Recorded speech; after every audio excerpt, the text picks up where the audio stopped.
This is Deborah Johnson for Women at Halftime, and I'm passionate about helping women use their untapped skills, resources, and talents to create their ideal work and lifestyle, making a difference in their second half. Well, hello, this is Deborah Johnson, and we have a really... we'll see how fun this episode is today. I'm with Greg, with my husband, and we are going to approach the topic, do adult children still need parenting, or do they need a partner? And of course, many of you listening are going, oh, I know the answer to that. But we're going to talk through like 4 areas. And before I get at this, as this airs today, September 1st, when this is being launched, is our last day that you can sign up for Learn Music Again. So with the music membership, and to start in, if you've played piano and you want to play again, this is the place for you, the top place for you. So make sure you get that. And for our next free offering is a webinar entitled Working Remotely Through Any Economy. I think most people would be very interested in that subject right now because we have been working remotely and many people want to continue. And what are some of the good practices that will help you continue to do that successfully? And go to goalsforyourlife.com/free-webinar. Easy, goalsforyourlife.com/free-webinar. So let's get at this. Do adult children still need parenting, or do they need a partner? Thanks for joining me. Yeah, good to be here. Hi, everybody. Yeah. Well, we have parented together, which is very fortunate because in the United States, they have the highest rate of single-parent families. And so we have felt fortunate. There's both of us. And the parenting... Well, really, we are switching now to partnering is what we are calling that. But it doesn't really end when we have an empty nest. And so I'd like to, approach this. Women between the ages of 35 and 59, which are specifically in halftime, are more likely than men, and they're living as single parents as well. So even if you are a single parent listening to this, I think this will be extremely, extremely valuable. And let's talk about what it means to be a parent, first of all. We had our first little baby. What did that mean to you to all of a sudden embark on being I think it meant 2 things. I remember one, being really sad that it was no longer going to be just you and me. 30 years were going to pass by before we ever got to just be us again. Yeah. And I remember thinking how easy it was to be married without kids. Yeah. Yes, life was simple. It was just easy to love each other. And then I think the other side of it was that overwhelming realization that you're responsible for a life. Yes. And that grows on you as they grow. And it becomes more profound as the years go by. But those 2 things, I think, how about you? What did you feel? Oh, I still remember when we had our first, Mike, who, I have to slip this in here, that Mike was 10 pounds, okay? So that is the fact that I even had him pretty naturally. Mike was her badge of honor. Yes, he was my badge of honor. But I remember right before he was born thinking, I am never going to be alone again. I just, and I enjoy my time alone, but I was kind of looking forward to it. But it's very true that we are never really alone again. Yeah, you can no longer just send me off to the office and be by yourself. No, there's somebody there. So, and many people think about parenting that it's the aspect of nourishing a child or, helping them blossom and grow. And that's actually a great definition. So, but we're going to cover 4 areas today with parenting and partnering because we are really at the halftime of our life right now. Officially, actually, we just launched our 3rd. It took him a long time, by the way.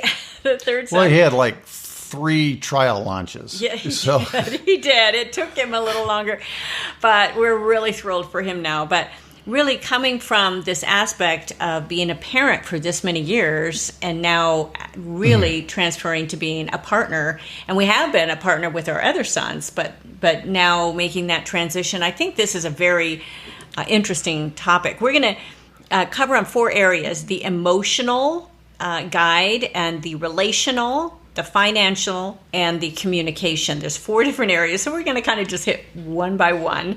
And first of all, the emotional area in parenting and partnering, kind of some of the differences there. Right. And, as we get into this, Deb and I just want to affirm that parenting is an art form. So, we are not speaking as parental experts.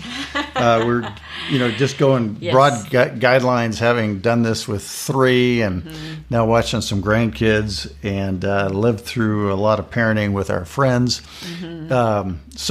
We are not saying that you got to do it our way or it doesn't work. That this is art, and every week it seems like the art changes. So anyway, we so regarding emotional, and Debbie and I were really big on the value of a regular routine, and we felt like a regular routine provided a broad emotional stability for our kids. They could count on things. Right. They could count on bedtime being at 8. They could count on, that breakfast was going to be served not too long after they got up. They could count on me coming home from work. They could count on being able to jump and wrestle with me. There was just... the kids have enough flexibility in their day, and their attention span so limited that it just seemed to us like giving them freedom to stay up as long as they want or sleep in as long as they want was overkill on the flexibility and freedom side. It just seems like people need to know that everybody's going to be there. Yes. And I think not only emotional for them, but it was helpful for me to establish a routine, because it emotionally, even though, we had some, they all went through the terrible 2s, and we definitely had a battle of the wills at times. Yeah. And on establishing a routine is an emotional adventure. Yes. Because, those little rascals have a will of their own. Yes. And, it doesn't take them very long to figure out what the routine is. But, all of ours battled, well, at least the first 2. Yes. The third one, I think, got a communique from the other 2. Yeah. he did things more silently. Yeah.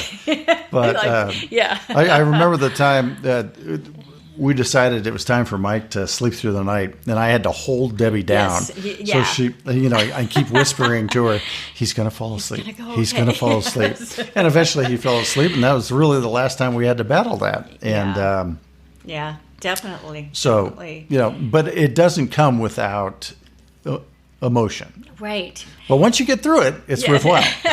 And now emotionally with partnering, there is a different aspect to that, because I think the, setting guidelines and all of that you do so strict with the kids growing up. And emotionally now, I've had to let go of a lot of that because they are adults and we have adult children. So now as we think about the word partner, that emotional shift on they're going to be okay. They're adults. I have to remind myself of that sometimes. Well, yeah, but those are 2 different statements, that they're going to be okay, and second, they're adults, because there's a lot of adults who are not okay. Yes, that's true. But what Deb and I did as they moved through the teens is recognize that we needed to stop being parents. We needed to become more like peers or mentors.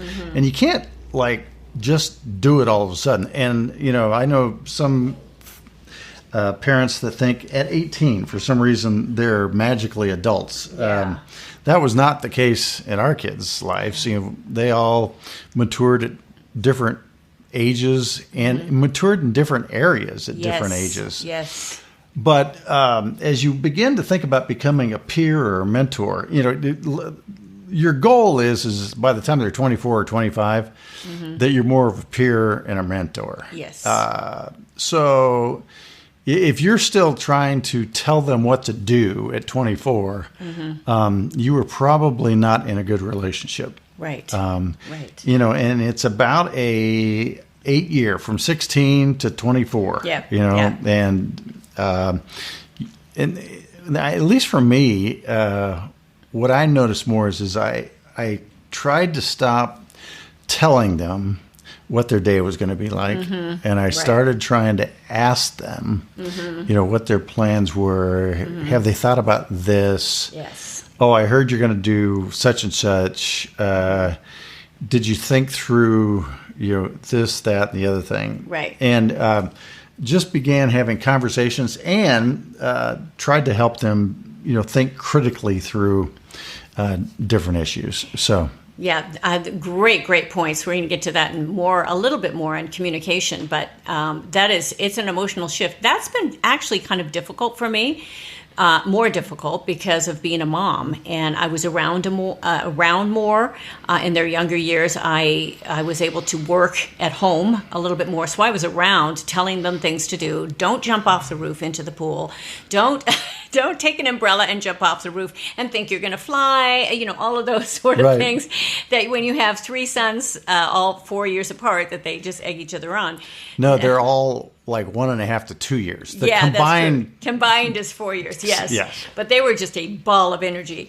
So, but the, kind of letting go of some of that, and how I've actually learned from you a little bit, and, asking those questions and being able to shift emotionally from that point. So, let's get into the relational, as we are now, with each of our sons are in different locations. We have one a little bit more close by, but we want to keep a good relationship with each one of them and be committed to seeing them and to being able to keep up a relationship with them. So in that, when they're at home and they're under, we helped them through, some of their schooling, and we were always kind of on them to make sure they finished. But now it has switched to more of a support. So, we fly up to see one of our sons in Sacramento. We're going back east on another. So that sort of relational, you have to have time just to kind of hang out. And I remember you telling me this with sons, because I grew up with 2 sisters, and you said with relationships, sometimes you just need to hang. And Deb tended to be what I call a typical girl, and that is she talks while doing a project. Yes. So she talks while making coffee. She talks while baking a pie. She talks while making dinner. Yes. And she tried to do that with the guys. And, what I try to tell her is with guys, you turn on the TV, you watch ESPN, and when the show gets boring, somebody talks, and we just talk over the TV and ignore it. And then when we're done, we go back to watching the TV. And it completely, different minds when you try to raise girls or raise boys. Yeah. So it was really different for me too, because I had a father who didn't watch sports. He went out into his garage and worked. And gee, I wonder why. Yeah. No. My sisters and I were just... With 4 women talking to him all at the same time. I can't imagine why he went out in the garage. That's very true. I didn't quite think through that. But yeah, just the fact, I remember one time we were able to take the family, we took the boys to Hawaii. And you just said, okay, so relationship-wise, the big deal of the day was letting them choose dinner and where we were going to have dinner. Okay, so that was a big deal. And then you just said, okay, we're just going to go and hang out, or we're going to go and play sports, and how the relationship develops there with being a parent. And I think some of that transfers right to being a partner at this stage. It's just, but it's intentional. In their teens, you got to start learning how to be friends with them. Yes. You can't be friends with them when they're 8. Yes. You got to be a parent. Right. And you really can't be friends with them completely when they're teens. Yes. That's a disaster. Yes. But you can start transitioning to the goal. Mm-hmm. And, with girls or boys, it's doing things with them. Yes. Where nobody's in control. You're just doing it. So Yes. maybe with guys, you go to the beach and you body surf. Mm-hmm. I'm not telling them how to body surf. I'm not telling them, anything. We're just doing it together. Right. Or, maybe with girls, instead of just watching them play softball, you have a family softball game. Yeah. And they actually get to play with you. Yeah. And that begins to make them more like a peer. Yes. As opposed to somebody you're just watching. Right. Right. So actually doing things with them that they enjoy doing. If they've never, ridden a dirt bike, to suddenly introduce riding dirt bikes when they're 16 may or may not work. But if you ease them into it, starting at 8, maybe that's something that works for your family. Right, and that's a big aspect of teaching as well, is being able to develop a love for something and it being alongside and kind of partnering with them and that relationship. I'm very thankful now.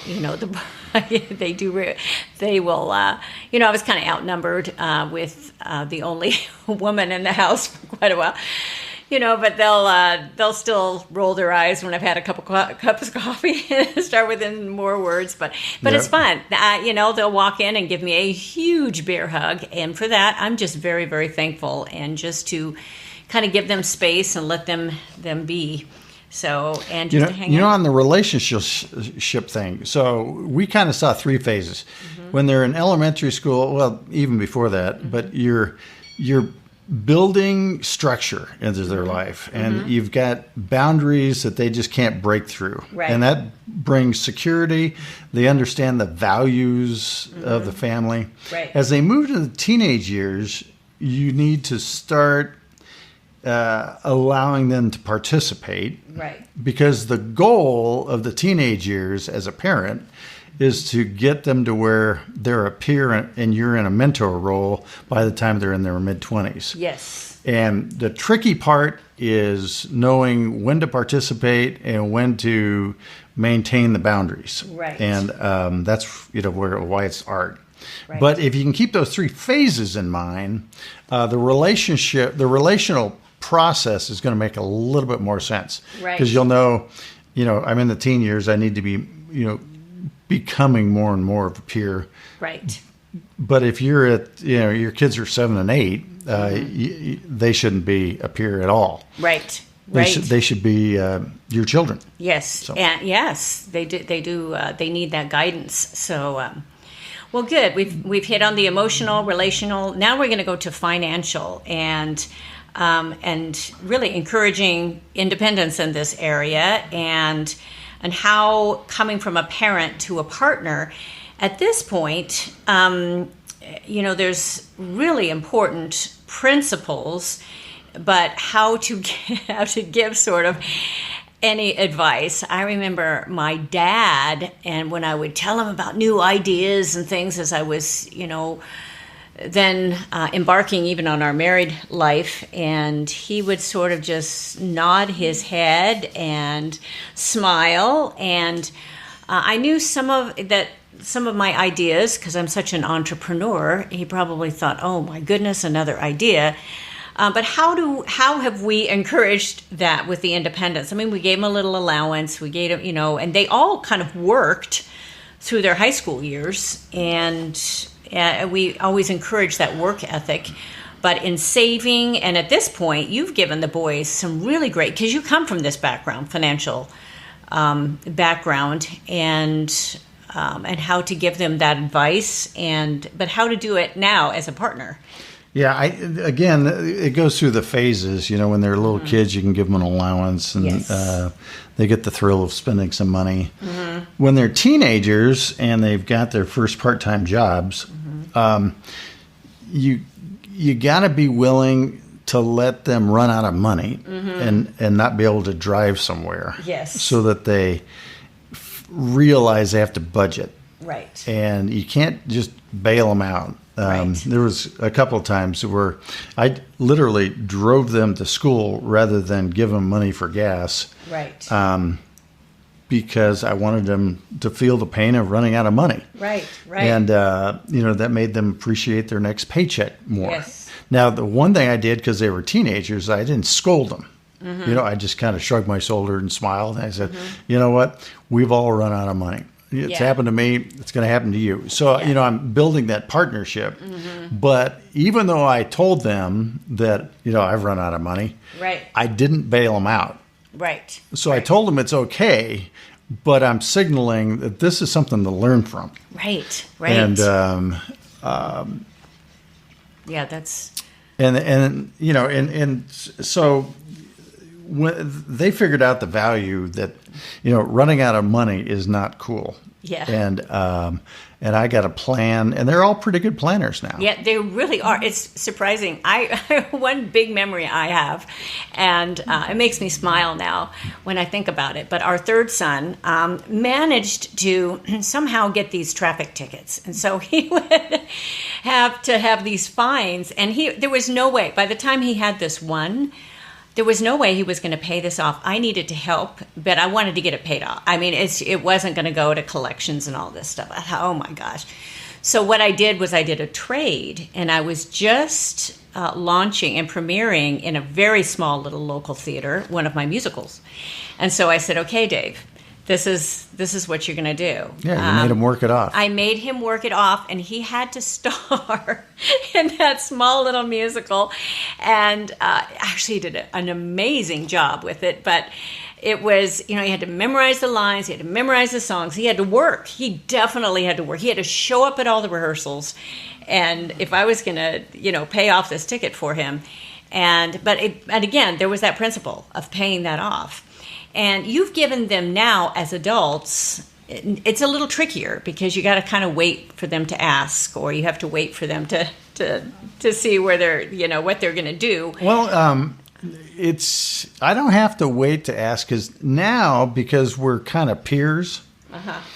What I'm doing is I'm sharing our finances. Yes. Deb and I are eventually going to pass away, so we're doing estate planning, and at this stage of my life, I want them to be peers in the estate planning because, they're going to inherit it all anyway. And I was a financial advisor for a long time, and most people keep all of their finances a secret from their kids, like it's supposed to be this big surprise at the end. But the reality is money's going to outlive you, and it's frankly going to outlive your kids. Right. And the longer you plan for money to grow, the easier it is to invest. So, we're having peer talks about that. And because I'm disclosing, I don't mind asking them. So, how much are you making now that you got the last promotion? What are your new savings goals? What's going to take to get you into a house, and then what's your plan? I'm asking very frank questions, right? But I've earned the right to ask frank questions, right? And they can ask me questions about, how we're managing our finances, right? We've gone full circle, and we're, now to be fair, our kids are all in their mid 30s, yes. Some pushing 40. Oh my! Don't tell people how old we are now. No. But, these are grown men. Yes, they are. Firmly into their careers. Yes, they are. They understand planning and setbacks. And success and failure and all that stuff. So it's time to be having very real conversations.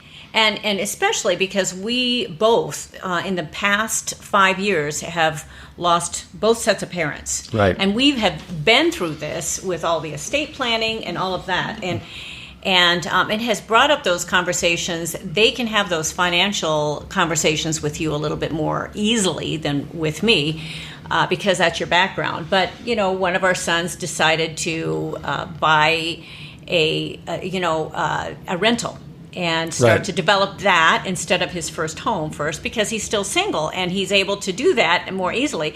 The other, you are encouraging him, because he has 2 areas of his work, to save one complete paycheck. He has 2 income streams. So I suggest that he take one of the income streams and just save it to get into his first house. So I think the main point in this has been building through the years, and at this point, there's a real conversation that we can be peers and really share our finances and be disclosing there, and it helps them, I think, on the same end. So anyway, okay, so we've hit the emotional, relational, financial. We could each, do each one of these as almost a seminar, but and now communication. And we touched on this a little bit more in emotional guides in our when we started. But I really remember communicating with the boys when we were at the parenting mode. It seemed like they would talk more when I was in the car than anything, when I was driving them, before they started driving. Right. And I'm kind of, you're always telling them what to do, telling them. And then I started listening in the car, and I'm thinking, oh, I had no idea all this was going on, if they had any of their peers. But then it has to be really, when you are communicating while they're growing up, a little bit more on purpose. But now it's switched a little bit with more questions and conversational as we got into that. Yeah, so. And just like in marriage, it's important to keep communication going, and it's probably best for marriages to have date nights and scheduled times where you put everything aside and you have a cup of coffee, or maybe you have an iced tea, and you just for 10 minutes you talk about your day and you just talk. If it's hard for marriages, think how hard it is for adult kids to stay connected. And we've just found that texting and calling in the car works really good. So our boys typically call on their way to or from work. Right. Just to touch base, and it's pleasing to us. It's like 3 or 4 times a week that we get to talk to them, and that allows us to stay engaged, and we're up on what the latest hurdle was or the latest success. Right. It's not like you gotta wait till something big happens. It could be just that I got through my day without falling asleep at the office. Yes, it was a good day. So staying connected, I think, is what you want to do with adult kids. Every day does not have to be a quote unquote meaningful conversation. Right. It's just staying connected. And, there's some days I've got nothing to say, and there's other days I happen to have some stuff to say. And, but if you're staying connected, what it was, we used to say, it wasn't quality of conversation, it was quantity of conversation.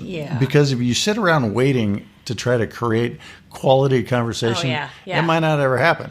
But if you have quantity conversation, you'll be surprised at how often you end up having quality conversation. Yeah, and that's what was really surprising to me, having sons. Of course, I didn't even grow up with a brother. Right. But when you would watch sports events, and I'm thinking, here we have just come through this major pandemic, and there's no new sports events, so I'm wondering if the guys are even spending time together. But we're bored to death. Yeah, exactly. So you guys would be all in there, and I just remember you telling me about your mom would come in with you and your brother, and she would talk to you right in the middle. I love your mom, but she'd have something to say to you, and it was interrupting. Yeah, she'd stand right in front of the TV. So I did learn not to do that. I did learn with the appropriate moments. But how, again, getting back to that time of just hanging, of just being there, And I remember my parents with this communication, and the three of us girls, my sisters and I, we would go out to breakfast or lunch. My dad loved to go to a little place called Mimi's for breakfast. And, some of them have gone out of business now, but that was his favorite place. We'd go. And basically, he'd just sit there and smile. We'd be jibber jabber, and he'd just sit there and he'd smile. And my dad was getting hard of hearing. You knew he couldn't hear it anyway. But it was such a thrill. And now I'm finding myself sitting there and smiling as the boys are talking and communicating to each other. Yeah. Because we can't make them be friends at this stage. They have to be deciding that on their own, and we have to provide just opportunities to get together and for them to then the joking and everything immediately starts, of course, and ribbing each other, and that's the friendship, right, and the communication, and we've worked very hard at some of that. So anyway, well, these have been really very interesting. We decided just to do this as a conversation here with these 4 areas. Again, we can go into depth in each one, but the emotional, the relational, financial, and communication, and really it starts when they're little babies. As you go on through, the role changes, but it should expand with that flexibility. Yeah, that's a good way to put it. Yeah, expand. Just really expand that way. So as we are now, it's a mindset for us, and especially me, thinking of being more of a partner and just right here and anytime you need to talk. And they don't talk to me about finances, but they do talk to me about other things, and that's fun. It's really fun for me, and I know, when you're talking to the boys and if you're talking on the phone or whatever, there's a lot of sports going on, but I just kind of let that be, and then I get my turn.